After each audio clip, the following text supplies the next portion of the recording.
There are moments in life when walking away feels like the heaviest thing your heart could carry. But maybe, just maybe, it's the exact weight that will set you free. You see, leaving isn't a failure. It isn't weakness. It isn't the end of your worth. Leaving sometimes is the most sacred return to yourself, because there comes a time when staying becomes too expensive. Not in money, but in soul. And the woman you were before the heartbreak, before the silence, before the nights spent waiting for something that never arrived, she's still there, beneath the layers of trying, of giving, of holding on. She's waiting, not to be rescued, but to be reclaimed. Louise Hay once said, "I do not fix problems. I fix my thinking. Then problems fix themselves." And perhaps the problem isn't him. Perhaps it's the part of you that still believes love should come dressed in sacrifice. The part that was taught to endure rather than to choose. That believes if you give more, hold tighter, stay longer, maybe he'll see you, maybe he'll change, maybe you'll finally feel enough. But what if the love that hurts isn't love? What if it's a familiar ache wrapped in memories of childhood pain? A longing to be chosen, once again, not by him, but by your own heart. There's a moment when a woman stops chasing.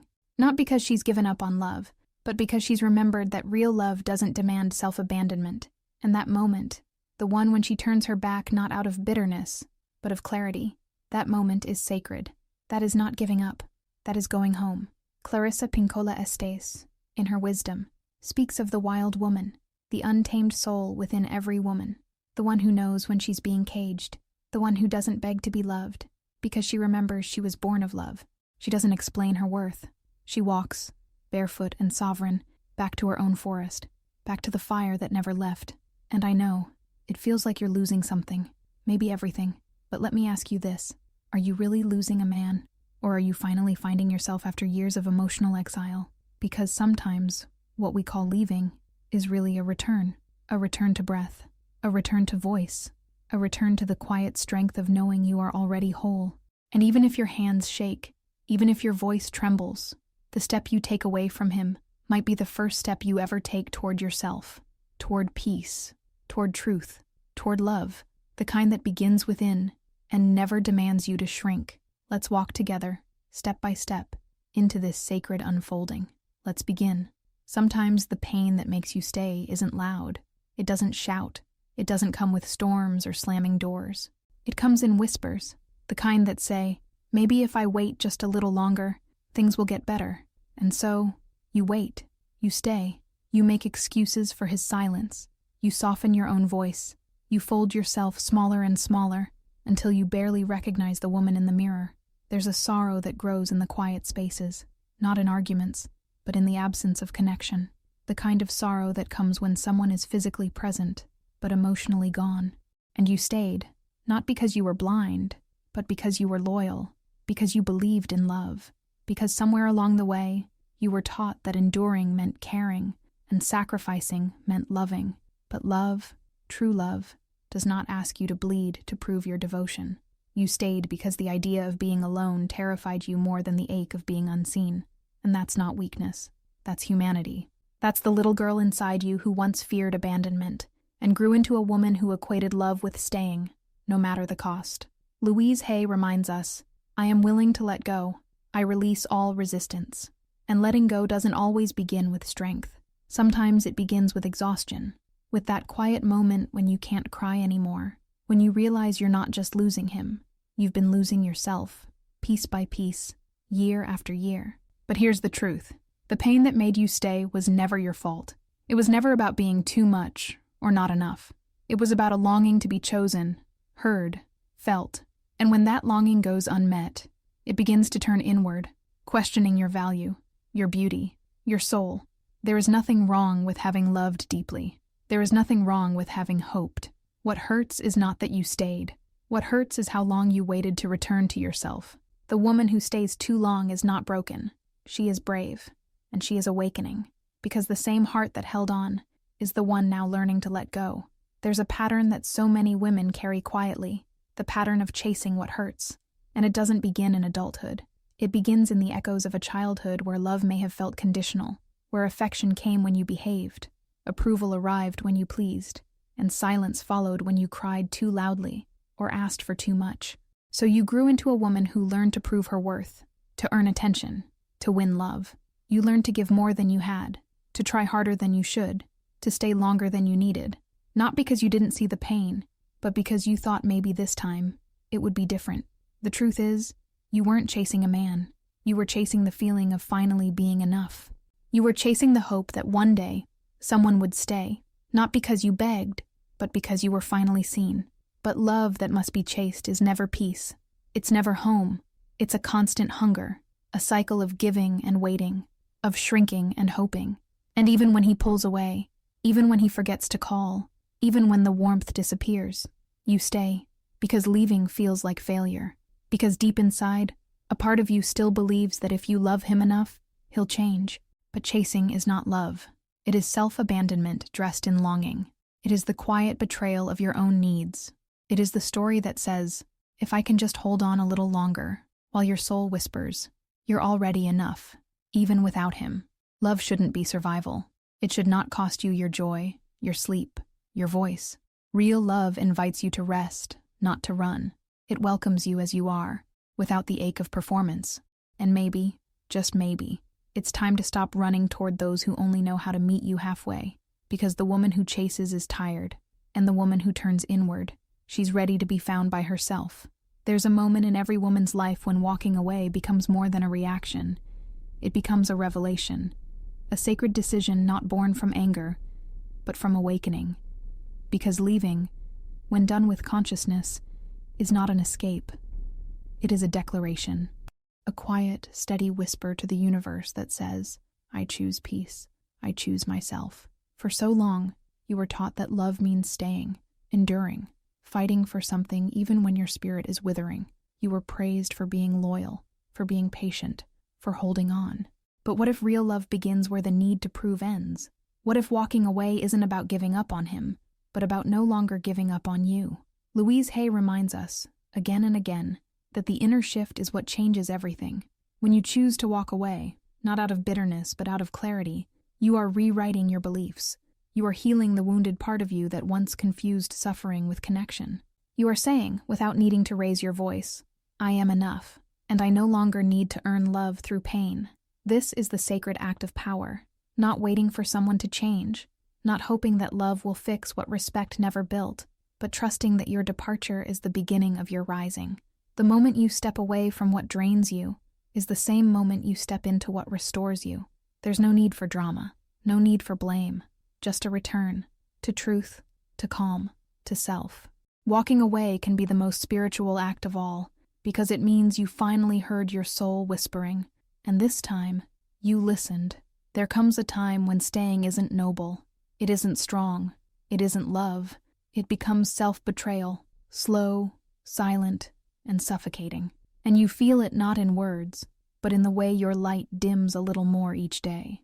In the way your laughter starts to sound hollow, your eyes lose a little of their spark, and your dreams begin to feel distant, like memories from another life.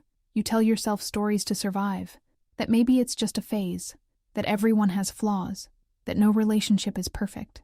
And yet, something in your chest tightens when he forgets what matters to you, when he speaks, but doesn't really see you, when you give and receive only silence in return. This isn't just about him. It's about you, about the parts of your soul you've quieted to keep the peace, about the nights you swallowed your truth just to avoid one more cold conversation, about the way you started editing yourself, reducing your needs, convincing your own heart to settle. Clarissa Pinkola Estes once wrote that when a woman's soul is sick, she doesn't always scream. She whispers. She hides. She numbs. And in that numbness, she begins to forget the sound of her own voice. But deep down, there's still a knowing, a quiet wisdom that says, this isn't love, this is endurance, and I was made for more. Self-betrayal doesn't always look like grand sacrifices. Sometimes it looks like tiny surrenders. The moments you say, it's fine when it's not, the times you agree just to be agreeable, the days you stay when everything inside you begs to leave. And so the question isn't, does he love me? The question is, do I still love myself here? When staying begins to cost you your self-respect, your dignity, your inner peace, it's no longer loyalty. It's abandonment, not of him, but of you. If Louise Hay were sitting beside you right now, holding your hand in one of those moments when fear tightens your chest and leaving feels impossible, she wouldn't rush you. She wouldn't tell you what to do. She would simply remind you of something deeper, something you may have forgotten in the ache of it all. I trust the process of life. I am safe. She would say it gently, but with certainty, because Louise understood that fear isn't a sign you're doing something wrong. It's often the veil that appears just before a breakthrough. Fear doesn't mean stop. It means pay attention. It means a part of you is being asked to grow, to trust, to let go of the known pain for the unknown peace. You're afraid to go, not because you're weak, but because you've been told, over and over, that love means staying, that walking away is failure, that being alone is too much to bear. But none of that is true, not in your soul, not in your truth. Louise would remind you that every ending is just the closing of a chapter that no longer honors your light. She would tell you, with softness in her eyes, that your worth has never depended on someone else's ability to cherish it, that the person who doesn't choose you doesn't get to define you. And maybe the most powerful thing she would say is this: I am safe, safe to feel, safe to change, safe to leave, safe to believe that something better exists beyond the familiar pain, that the life you long for, one with softness, reciprocity, truth, begins when you choose to honor yourself. Fear will visit, yes, but so will freedom. And when you hold your own heart with the same tenderness you once offered him, you'll begin to see fear is just a shadow. Your spirit is the light. There's a shift that happens quietly, almost invisibly, a moment when the question changes. It no longer sounds like, will he change? It becomes something far more powerful, far more revealing. Why am I still here? It's a subtle, sacred awakening, one that doesn't need noise or drama to be life-altering. Because when you stop focusing on him, on his silences, his inconsistencies, his inability to meet you where your heart resides, and you begin to turn inward, everything begins to unravel, not in destruction, but in clarity. For so long, you waited for the transformation to come from him. You believed that if you loved enough, gave enough, forgave enough, maybe one day he would see, one day he would shift, one day he would stay. But the real transformation was never about him. It was always about the moment you'd begin asking why your soul was waiting in a place where it wasn't being nourished, why your spirit was tethered to a hope that kept you in emotional limbo. This is not about blame. It's about awakening. An awakening isn't loud. It's a quiet turning of the heart, a realization that you've spent years negotiating your worth in spaces that couldn't hold your depth. When you begin to ask, why am I still here? You are not questioning your loyalty. You are reclaiming your power. You are honoring the ache inside you that has long whispered, there's more than this. There's peace. There's love that doesn't hurt. That question, it's not the end of love. It's the beginning of self-love. And when you let that question bloom, without fear, without shame, it will carry you to freedom. The kind of freedom that doesn't ask you to beg or wait or prove, just to be, to breathe, to begin again, as your whole self. There's a quiet kind of departure, one that doesn't slam the door, doesn't write a long letter, doesn't explain itself in desperate hope of being understood. It simply leaves, not because it is cold, but because it is done.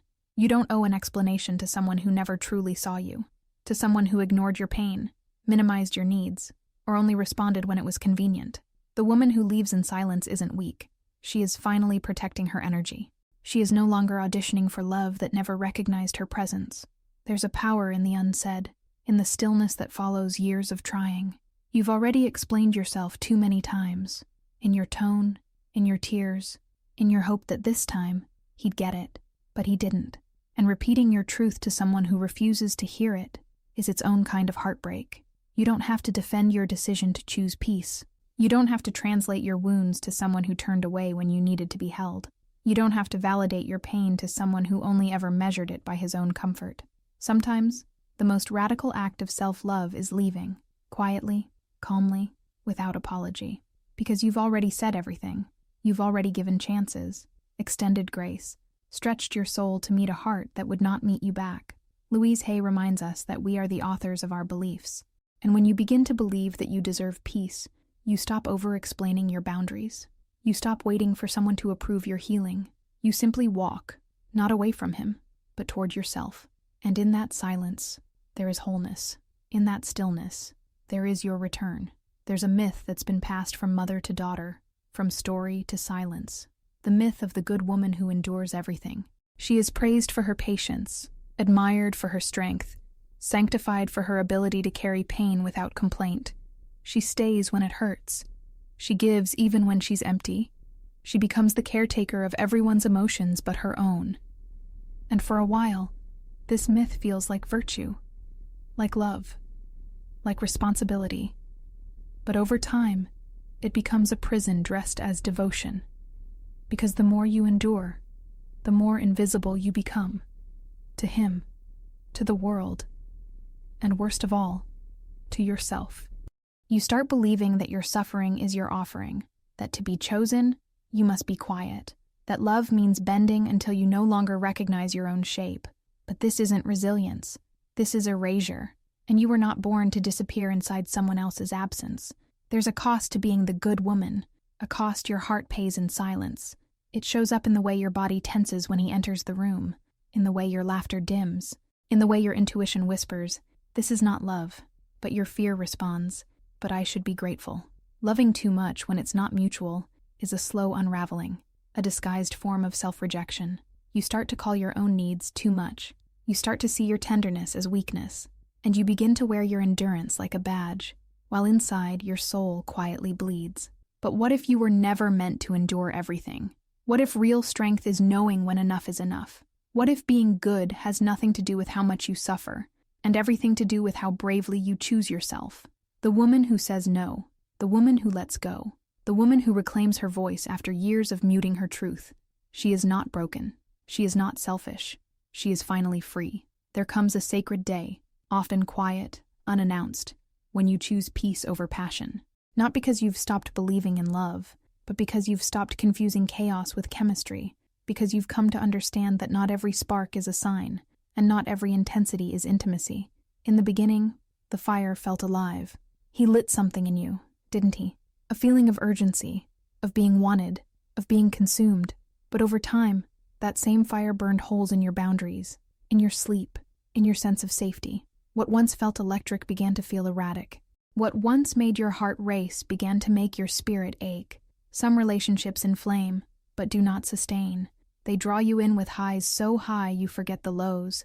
You forgive too quickly, rationalize too often, and mistake the adrenaline of uncertainty for love. But love, true love, is not a roller coaster. It is not a game of guessing, of chasing, of craving relief from the tension that never settles. When a woman matures emotionally and spiritually, she no longer seeks to be overwhelmed. She seeks to be held, to be seen without having to shout, to be met in stillness, not tested through storms. And it's not that she no longer feels passion, it's that she has redefined it. She's learned that peace is not boring, that peace is presence, that peace is knowing you don't have to lose yourself to feel alive. So on that sacred day, when you choose peace, something inside you exhales. You stop romanticizing unpredictability. You stop confusing pain with depth. You stop longing for someone who only offers you fragments. And in that moment, you don't just walk away from him. You walk toward the life you've been aching for, the one where love feels safe, where passion doesn't burn, it warms. There's a voice that lives within you. You may have ignored it, silenced it, doubted it, but it was always there, waiting, whispering, holding space for the moment you'd finally choose to hear it. And the moment you walk away, that voice gets louder. At first it feels like emptiness, like something missing, like space you're not used to. But with each step away from what hurt you, from what kept you small, that voice begins to rise. Not with noise, but with clarity. You begin to recognize her, the one who once knew her worth, the one who no longer needs to be chosen to feel valuable. That voice doesn't speak in ultimatums. She speaks in truth. She reminds you of the mornings you woke up heavy, pretending you were fine, of the nights you waited for a message that never came, of the way you slowly stopped laughing with your whole body. She brings all of it back, not to punish you, but to wake you, to show you that your silence wasn't peace. It was survival. Louise Hay, with her deep gentleness, once affirmed, "I love and accept myself exactly as I am." And when you walk away, not just physically, but emotionally, spiritually, you begin to understand what that really means, that you no longer need to change who you are to be loved, that your truth, your needs, your dreams are not inconveniences. They are sacred. The inner voice is your soul reclaiming its language. It's the woman you were always meant to become, before the world asked you to shrink, before love became something you had to earn, before your value was placed in someone else's hands. And so, with every step away from him, you step closer to her. The voice that says, I am here. I've always been here. And now, I'm ready to lead. You're not walking away from him.